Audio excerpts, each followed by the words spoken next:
আসসালামু আলাইকুম। কম্পিউটার কম্পিউটারের জন্য এক্সেল, মাইক্রোসফট ওয়ার্ড এগুলো খুবই বেসিক জিনিসপত্র। তো আর এক্সেলের মধ্যে যখনই আমরা নতুন কিছু শিখতে যাই বা নতুন নতুন শেখা শুরু করি, তখন আমাদের সবার জন্য বেসিক একটা বিষয় হচ্ছে স্যালারি শিট তৈরি করা বা পে রোল তৈরি করা। আজকে আমার কাছে একটা সরকারি নিয়ম অনুসারে বাংলাদেশের সরকারের 2015 সালের পে স্কেল অনুযায়ী যে পে স্কেল আছে সেই অনুযায়ী একটা স্যালারি শিট তৈরি করা আছে, এবং যে ডাটাগুলো আছে আমার কাছে এগুলো সব রিয়েল লাইফ ডাটা, কোনো ফেক ডাটা না। আমি এখানে অফিসের নাম এবং কর্মচারীদের নাম সঙ্গত কারণে উল্লেখ করতে পারছি না। এই কারণে আমার কাছে যে নামগুলো ছিল এবং অফিসের নাম যেগুলো ছিল এগুলো আমি ব্ল্যাঙ্ক করে দিছি, দেখতে পাচ্ছেন। সিরিয়াল ওয়াইজ 1 2 3 4 এভাবে আমার কাছে 8টা এমপ্লয়ি ডাটা আছে যে তারা মাসে কত টাকা বেতন পায়। তো দেখা যাচ্ছে এখানে 1 নম্বর যে এমপ্লয়ি আছে তার যে মূল বেতন বা বেসিক স্যালারি যেটা আমরা জানি সেটা হচ্ছে 9,770 টাকা। আচ্ছা, এখন সরকারি চাকরিতে যেটা একটা বেসিক সিস্টেম হচ্ছে, আপনার মূল বেতনের উপর নির্ভর করে বাড়ি ভাড়া যেটা আছে এটা নির্ধারিত হয়। বাড়ি ভাড়া একটা পার্সেন্টেজ অনুযায়ী দেওয়া হয়। আপনারা যে দেখতে পাচ্ছেন যে একটা এখানে ইকুয়েশন লেখা হয়েছে, মোটামুটি একটা জটিল ইকুয়েশন এখানে ফর্মুলা দেওয়া হয়েছে। এই ফর্মুলাটা পুরো যে আমাদের যে স্যালারি শিটের যে কাজ, এর মধ্যে এই অংশটুকুই সবচেয়ে জটিল। এছাড়া আর তেমন কোনো জটিলতা নাই, আর সব হচ্ছে আপনার যোগ বিয়োগের কাজ। তো আমরা প্রথমে সবগুলা বেসিক স্যালারিগুলো দেখি। সিরিয়াল বাই এরকম 8টা বেসিক স্যালারি দেওয়া আছে। হ্যাঁ, তো ধরেন প্রত্যেক যে ফিল্ডগুলো আছে এইগুলার একটা সাব টোটাল আমাদের করা প্রয়োজন হয়। তো যদি মূল বেতন দেখলাম যে 8জন স্টাফের 8টা বেসিক স্যালারি এভাবে দেওয়া আছে, আর শেষে এসে এখানে টোটাল করা হয়েছে। টোটাল খুবই সিম্পল একটা বিষয়। টোটাল করার ক্ষেত্রে আমরা জানি সাম একটা ইকুয়েশন, ফর্মুলা সাম, যেই ঘর থেকে যেই ঘর পর্যন্ত আমরা যোগ করব সেই ঘর সিলেক্ট করে দিলে হবে। যেমন এখানে C7 এবং C14 এখানে শো করতেছে, কারণ আমরা C7, এই যে 1 নম্বর এমপ্লয়ির যে ঘরটা আছে C7 এ আছে, এই যে সি ঘর, হ্যাঁ সি, এবং 7 নাম্বার যে ঘরটা আছে ভার্টিক্যালি এবং লম্বভাবে এবং যে কলাম অনুসারে, কলামে আছে সি কলামে এবং ভার্টিক্যালি আছে C নাম্বার রোতে। তো এখান থেকে C7 থেকে C14, এই C14 এভাবে যোগ করা হয়েছে। তো আমাদের যে বেসিক স্যালারি সেটা টোটাল আসছে 97,160 টাকা। আচ্ছা, এরপরে আসি আমরা শিক্ষা ভাতা। শিক্ষা ভাতা তো একটা শর্ত কাজ করে, কিন্তু এই ক্ষেত্রে যেহেতু এখানে জটিলতাটা কম, তাই আমরা এখানে ইচ্ছা করলে আমরা ইফ এলস দিয়ে এখানেও করতে পারি, কিন্তু এখানে জটিলতা কমানোর জন্য এটা আমি করি নাই। তো এখানে শিক্ষা ভাতার যে শর্তটা সেটা হচ্ছে আপনি সর্বোচ্চ 1,000 টাকা তুলতে পারবেন আপনার যদি কোনো সন্তান স্কুলে বা কলেজে পড়া অবস্থায় থাকে, এবং সর্বোচ্চ 2জন বাচ্চার জন্য আপনি 500 1,000 টাকা পাবেন। তো এই ক্ষেত্রে 2 নম্বর এমপ্লয়ি এবং যে 7 নম্বর এমপ্লয়ি আছেন, এনারা এই শিক্ষা ভাতাটা তুলতে পারতেছেন, কারণ ওনাদের যে সন্তানাদি আছে, 2জন সন্তানাদির শিক্ষা ভাতা কার্যকর অবস্থায় আছে। বাকি যেসব এমপ্লয়িরা আছে, হ্যাঁ, এনাদের কারোই শিক্ষা ভাতা তোলার মতো যোগ্যতা এখনো অর্জন হয় নাই। আর শিক্ষা ভাতা তোলার ক্ষেত্রে আপনাকে প্রয়োজনীয় কাগজপত্র, যে আপনার নির্দিষ্ট যে অফিস আছে যারা বেতন দেয়, কারণ সব অফিস নিজে নিজে বেতন দেয় না, সরকারি অফিস আপনাকে একটা নির্দিষ্ট অফিস থাকে, যেটা আমরা জানি এজি অফিস। এই অফিস থেকে যে বেতনের টাকা এগুলো তুলতে হয়, ওই অফিসে যে নির্দিষ্ট কাগজপত্র জমা দিয়ে তারপর শিক্ষা ভাতা অনুমোদন করিয়ে নিতে হয়। এরপরে আছে পাহাড়ি ভাতা। আমি যে অফিসের উদাহরণ এখানে দেখাচ্ছি, এটা পাহাড়ি অঞ্চলের অফিস না, তাই এখানে পাহাড়ি ভাতাটা পুরো ঘরেই খালি। পাহাড়ি ভাতার পার্সেন্টেজ বা আমার জানা নাই, তাই খালি রাখা হয়েছে। আচ্ছা, এবার আসতেছে বাড়ি ভাড়া। এটাই সবচেয়ে এখানে জটিলতম অংশ। হ্যাঁ, এই পে স্যালারি শিট করার ক্ষেত্রে এখানে বিভিন্ন শর্ত কাজ করে। শর্তটা আপনারা সহজভাবে দেখানোর জন্য আমি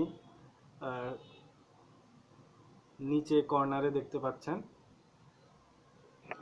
এই এই এই ইমেজ অনুসারে দেখলে সহজে বুঝতে পারবেন। আর এখানে যে শর্তগুলো কাজ করতেছে দেখেন, এখানে আমি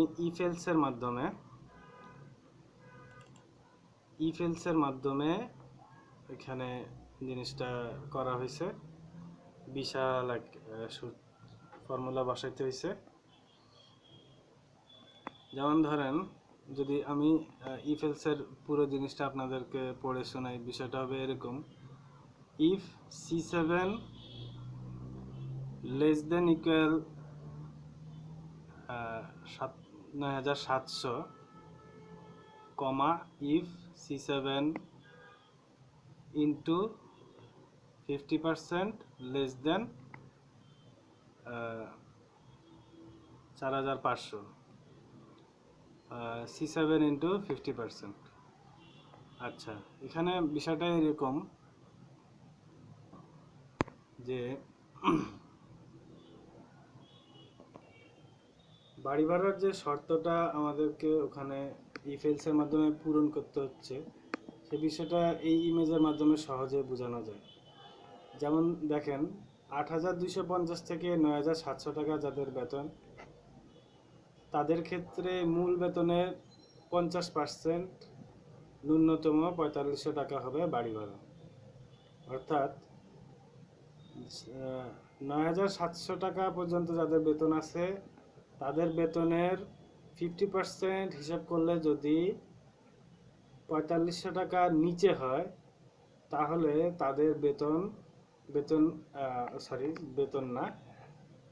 বাড়ি ভাড়া হবে ন্যূনতম 4500 টাকা।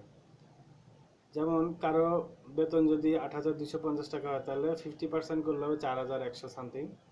সেক্ষেত্রে তার 4500 টাকা হচ্ছে না, সেক্ষেত্রে সে অটোমেটিক 4500 টাকা বাড়ি ভাড়া বাবদ পেয়ে যাবে। এই শর্তগুলোই ওখানে পূরণ করার চেষ্টা করা হয়েছে। শর্তগুলো আমি পুরোটুকু একটু বলে দিই। 9701 টাকা থেকে 16000 পর্যন্ত যাদের মূল বেতন, সেক্ষেত্রে তাদের বাড়ি ভাড়া হবে 45% এবং ন্যূনতম হবে 4800 টাকা। ওই যে যাদের 45% হিসাব করলে ন্যূনতম 4800 টাকা হবে না, তারা 4800 টাকা পেয়ে যাবে। আবার 16001 থেকে 35,500 পর্যন্ত যাদের বেতন আছে, তারা পাবে বাড়ি ভাড়া 40%, ন্যূনতম 7000 টাকা। তবে এই শর্ত যেগুলো দেখতেছেন, সেটা এই যে এখানে লেখা আছে সিটি কর্পোরেশন ও সাভার পৌরসভা ব্যতীত, বা যে কোনো পৌরসভা ব্যতীত। আমি যেই টিউটোরিয়ালটা দেখাচ্ছি আপনাদেরকে সেটা একটা উপজেলার স্যালারি শিট, একদম লাইভ, মানে উপজেলার একটা লাইভ ডাটা নিয়ে আমি দেখাচ্ছি আপনাদেরকে। তাই সেক্ষেত্রে আমার এই যে শর্তগুলো আছে সেটা মিট করতেছে। তবে শহরের ক্ষেত্রে এই বাড়ি ভাড়া পার্সেন্টেজগুলো আপ টু 65% পর্যন্ত হয় আমার জানা মতে। আর এখানে দেখতে পাচ্ছেন যে 11 থেকে 20 নম্বর গ্রেডে যারা আছে, যারা কাজ করে, তাদের টিফিন ভাতা আছে 200 টাকা, নববর্ষ ভাতা আছে 20% করে, আর শিক্ষা সহায়ক ভাতা এই যে দেখেন সর্বোচ্চ 1000 টাকা, চিকিৎসা ভাতা আছে 1500 টাকা। এই হইতেছে টোটাল বেতনের যে ক্রাইটেরিয়াগুলো আছে এইগুলো। তো আমরা আবার আমাদের যে এক্সেল শিটটা আছে ওটাতে প্রবেশ করি। আচ্ছা, এই যে এখানে আমরা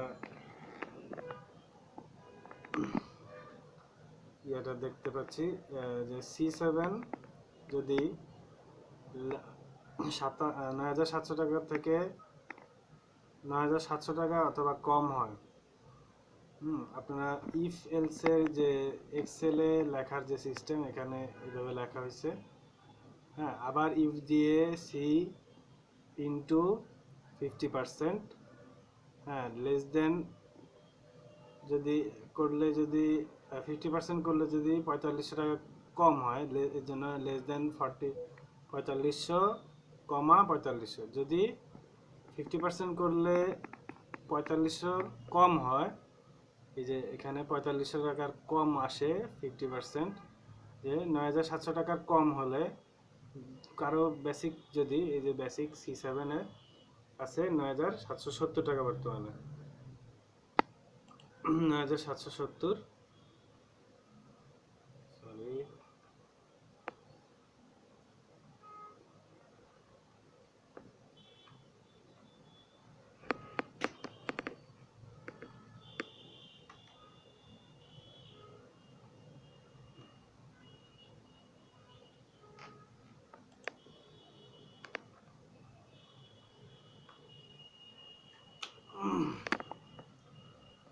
আচ্ছা।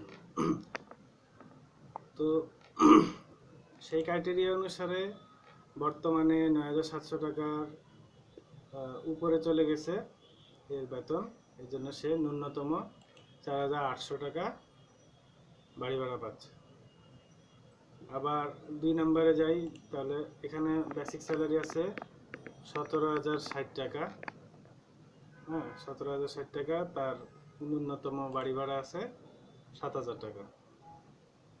তারপরে পরেরটাতে 9450, তাহলে তার ন্যূনতম বাড়ি ভাড়া 4725 টাকা, মানে 4500 টাকার নিচে কিন্তু কারো নাই। 4500 টাকার নিচে গেলে ওটা ন্যূনতম 4500 হয়ে যাবে বাড়ি ভাড়া। আবার এখানে 12240, এনার বাড়ি ভাড়া আসতেছে 4800 টাকার রেঞ্জে।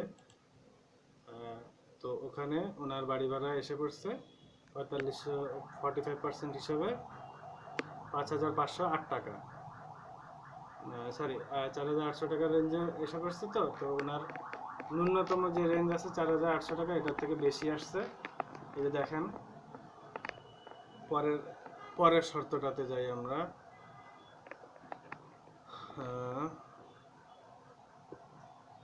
যে C11 আছে এখন কোথায়, লেস দেন 16000, এখানে লেস দেন 16000-এ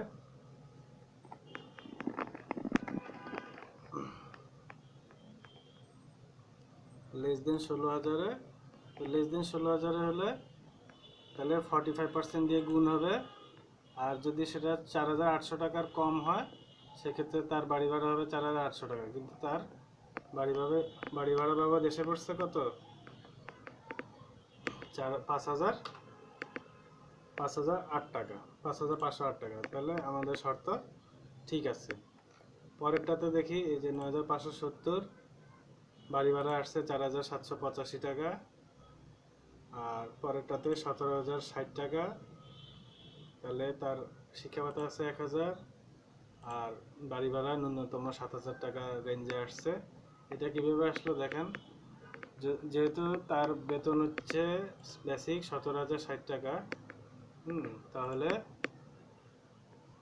C13-এ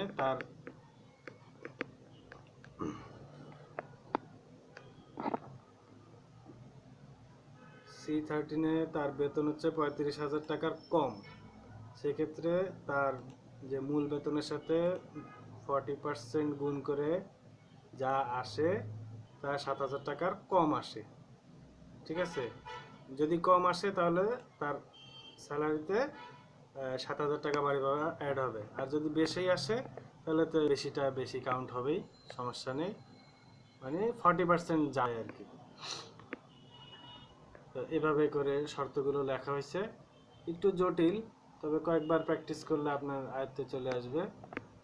এবং ইফেলসের বিষয়গুলো একটু বুঝতে পারলে ভালো, আপনার জন্য ভালো হবে। কারণ ইফেলসের কাজ কিন্তু আপনি যদি ভালো করে শিখতে যান তাহলে কিন্তু আসবে, অনেক কাজ করা লাগবে। এই ইফেলসের অনেক কাজই করা লাগে, যারা এক্সপার্ট ওদের অনেক কাজই করা লাগে। হয়তো স্যালারি শিট তৈরি করার ক্ষেত্রে সবখানে লাগতেও পারে, নাও লাগতে পারে। এরপরে আছে আমাদের মেডিকেল ভাতা, সবার জন্যই সমান 1500 টাকা করে। আর তারপরে আছে 200 টাকা করে টিফিন ভাতা, এইটাও সবার সমান। তারপরে আছে ধোলাই ভাতা। ধোলাই ভাতারও এখানে ইফেলস আছে, কিন্তু আমরা কোনো এখানে ইফেলসটা ইউজ করি নাই। ধোলাই ভাতার ইফেলসটা এরকম যে যারা 20 গ্রেডের, যেমন এই দুইজন যারা আছে এনারা 20 গ্রেডে চাকরি করে। হ্যাঁ, এনাদের দুইজন 20 গ্রেডে চাকরি করে, তাই এনারা দুইজন 100 টাকা করে ধোলাই ভাতা পাবেন। অন্য কোনো গ্রেডের যারা আছেন নতুন অনুযায়ী, নতুন পে স্কেল অনুযায়ী অন্য কেউ আর ধোলাই ভাতা পাবেন না, শুধু এই দুইজনই পান। তো এই সব টোটাল সাব টোটাল যেটা হয়েছে আমাদের, দেখেন সাব টোটালগুলো কেমন করা হয়েছে। বেতন ও ভাতার মোট দাবি, এটা কোন থেকে কতটুকু করা হয়েছে দেখেন। এই সাম C7 থেকে M7 পর্যন্ত দেখেন, এই যে নীল যে দাগটা দেখতে পাচ্ছেন, অর্থাৎ এই যে C7 থেকে M7 পর্যন্ত, এই যে উপরের দিকে খেয়াল করলে দেখা যায় C7 থেকে M7 পর্যন্ত সবগুলা ঘরে কিন্তু আপনি দেখতে পাচ্ছেন এই যে নীল রং দিয়ে চিহ্নিত করা আছে। আপনি নিচেরটাতে যান, একইভাবে নীল রং দিয়ে মার্ক করা পাবেন। আর এরকম সাম করাটা খুবই সহজ, আপনি শুধু প্রথম ঘরটা করে নিচের দিকে যখন এই যে প্লাস চিহ্নটা আসতেছে, এটা টান দিয়ে দিলেই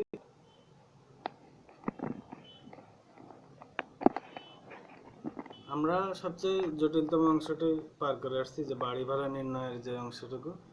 সাব টোটাল অংশটুকু তেমন জটিল কিছু না। এই ভার্টিক্যাল বা মানে রোয়ের যোগ করা বা আর কলামের যোগ করা জিনিসটা একই জিনিস, এটা কোনো আলাদা কিছু না। সাম জিনিসটা একদমই বেসিক, একদমই নর্মাল জিনিস, এটা দিয়ে আপনারা যারা পারেন তাদের জন্য হাস্যকর বিষয়, এটা বোঝানোর কিছু নাই। আর এরপরে সবগুলোর সাবটোটাল করা হয়েছে, সাবটোটাল করে আবার এখানে টোটালের একদম যে নিচের যে ঘরটাতে টোটাল করা হয়েছে, যে টোটাল এনাদের পাওনা হয়েছে পুরো অফিসের 1,57,281 টাকা। তারপরে ধোলাই ভাতা পাওনা হয়েছে 200 টাকা। তারপরে 8 জনের যে টিফিন ভাতা 1600 টাকা। তারপর তারপর যে মেডিকেল ভাতা সাব টোটাল 12,000 টাকা।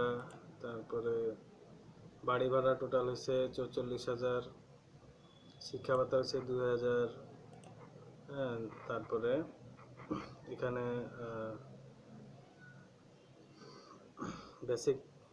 বেসিকের টোটাল হয়েছে 97,160 টাকা। এইটাকে আবার এখানে ফাইনাল একটা সাব টোটাল যে সবগুলার করা হচ্ছে, এটা আসছে 1,57,281 টাকা।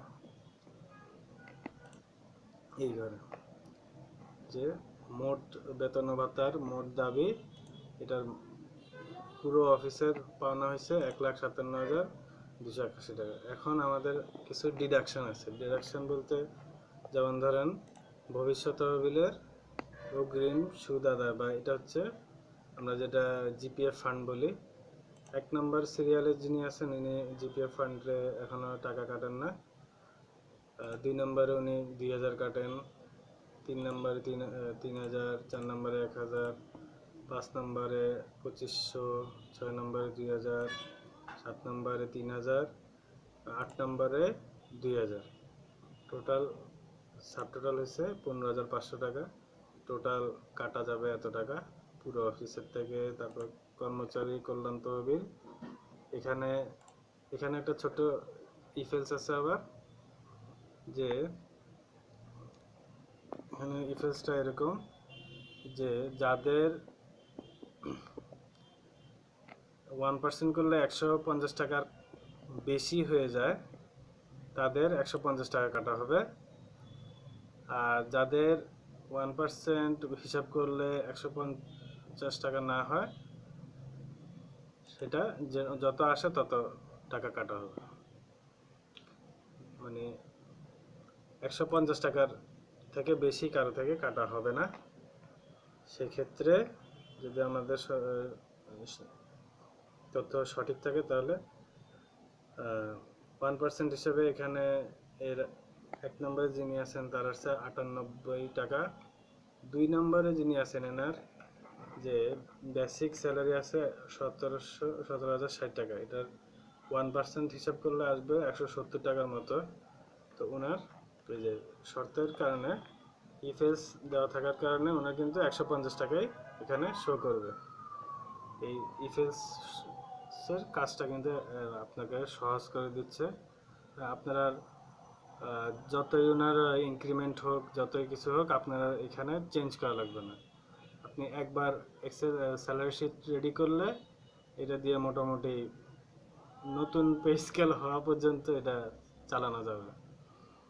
শুধু বছর বছর প্রত্যেক জুলাই মাসে এসে বেসিক স্যালারি এটা চেঞ্জ করতে হবে। এখানেও আমি ইচ্ছা করলে ইফেস দিয়ে প্রতি বছর যে 5% ইনক্রিমেন্ট হয় এটা আমি করে দিতে পারি, তবে এটা আমি করি নাই এখানে।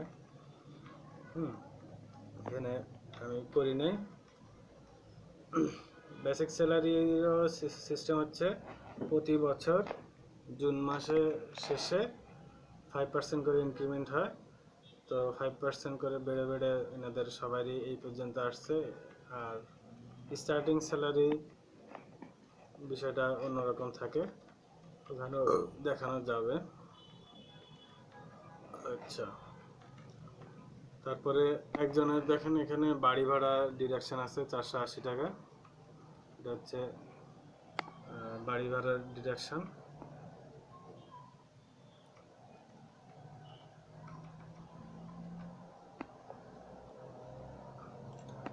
বাড়ি ভাড়া 480 টাকা। তো এনার একদম শেষে চলে যায়।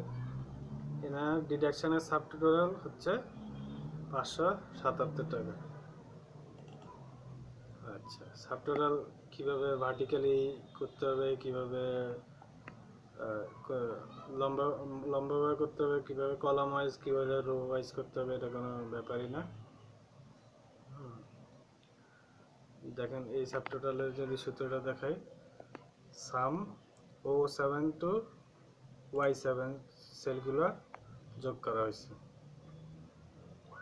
জাস্ট মানে কোনোটা হয়তো লম্বাভাবে যোগ করা লাগছে, কোনোটা ভূমির সমান্তরালে বা রো ওয়াইজ রো ওয়াইজ যোগ করা, কলাম ওয়াইজ যোগ করা, আর তেমন কোনো জটিল বিষয় না এখানে, খুবই সিম্পল ব্যাপার। এরপরে বিষয়টা হচ্ছে প্রদেয় বিল। এটা কিন্তু আমি যে আমাদের যে সরকারি বেতন বিল করার যে একটা নির্দিষ্ট ফর্ম আছে, সেই ফর্ম অনুযায়ী বিষয়গুলো লেখা হয়েছে। দেখেন প্রদেয় বিলে এখানে লেখা আছে ক বিয়োগ খ। খ হচ্ছে এই যে এটা মোট কর্তন, আর ক হচ্ছে এই যে বেতন ও ভাতার মোট দাবি। তো ক বিয়োগ খ করছি এখানে, দেখেন এই যে NZ minus N7 minus Z7। হ্যাঁ, আমার কর্তনটা আছে N7 এ, সরি Z7 এ, আর যে প্রদেয় বিলটা আছে সাবটোটালে সেটা হচ্ছে এই N7 এ, N কলাম বরাবর। তো এই জন্য N7 মাইনাস Z7 করার পরে আমার আসতেছে প্রথম যে ব্যক্তিটা আছে তার 15,692 টাকা। এভাবে একটা টোটাল আসছে সবার। আসার পরে একদম ফাইনালে যে যোগ করা হয়েছে আবার, তো 1,40,371 টাকা। এটা হচ্ছে কলাম ওয়াইজ যোগ। কলাম ওয়াইজ যোগে দেখেন, কলাম ওয়াইজ যোগ আর রো ওয়াইজ যোগে পার্থক্য হচ্ছে, কলাম ওয়াইজ যোগ করলে আপনি দেখেন এখানে সূত্রটা দেখেন যে AA7 to AA14, AA7 to AA14, এখানে আপনার যে কলামের নামটা চেঞ্জ হচ্ছে না, শুধু কলামের নাম্বার, যে এই যে নাম্বারটা আছে এখানে, এই নাম্বারগুলো 7 থেকে 14 পর্যন্ত চেঞ্জ হচ্ছে। আর যখন আপনি রো ওয়াইজ যোগ করবেন বা বিয়োগ করবেন, সেক্ষেত্রে আপনার ওই যে আপনার কলামের নাম চেঞ্জ হচ্ছে, কিন্তু যে রো এর যে নাম্বারটা সেটা চেঞ্জ হচ্ছে না। জাস্ট সিম্পল একটা পার্থক্য। এবং যারা এক্সেলে মোটামুটি পারেন, এটা তাদের জন্য কোনো বিষয় না, কিন্তু ইফ এলস বিষয়টা অনেক এক্সপার্টদের জন্য একটু জটিল। তো এই তো মোটামুটি শেষ, আর তেমন জটিল কিছু নাই। এটা আশা করি এইটুকু ফলো করলে আপনি সরকারি নিয়ম অনুসারে যে বেতন, এটা আপনি এক্সেলে সহজেই করে ফেলতে পারবেন। এটা কোনো ব্যাপারই না। আর সফট কপি ইনশাল্লাহ আমি চেষ্টা করব আমাদের গুগল ড্রাইভের লিঙ্ক শেয়ার করার জন্য, যাতে আপনারা ইচ্ছা করলে যে সফট কপিটা আছে এটা ডাউনলোড করে ব্যবহার করতে পারেন বা শিখতে পারেন। যাদের শেখা দরকার তারা শিখতে পারবেন, যাদের ব্যবহার করা দরকার হবে ব্যবহার করতে পারবেন। এবং মনে রাখতে হবে এটা খুবই বেসিক। যারা এক্সেল শিখতে যান বা শেখার চেষ্টা করতেছেন, সবাই দেখবেন এই স্যালারি শিট থেকে, বা স্যালারি শিট করাটা একটা একদম বেসিক একটা বিষয়। তো আশা করি এই বিষয়টা আপনাদের ভালো লাগবে এবং কাজে লাগবে। ধন্যবাদ সবাইকে।